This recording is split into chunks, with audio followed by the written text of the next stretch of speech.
పాడేయమన్నారు. ఎవడ్రా నా ఊరు వచ్చి నన్ను ముట్టే మగాడు?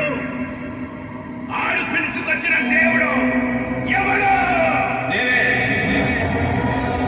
వీరసింహారెడ్డి. సింహారెడ్డి పుట్టింది పులిచెర్ల, చదివింది అనంతపురం, రూలింగ్ గవర్నర్.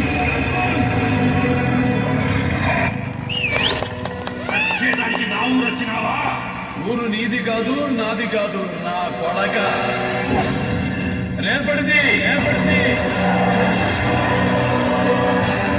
ఆ రేపటి తరమే నీ చావు కోరుకుంటూ నా ఇంటి తలుపు తట్టింది.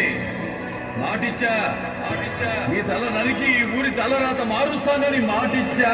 నరకటానికి ఇది గొర్రెతలో మేకతలో కాదు, గంగిరెడ్డి తల. తాకాలంటే కత్తి కూడా పడుతుంది. నిన్ను తాకాలంటే కత్తి ఉడుకుతుందేమో, నేను బరిలో దిగితే సీమే ఉడుకుతుంది.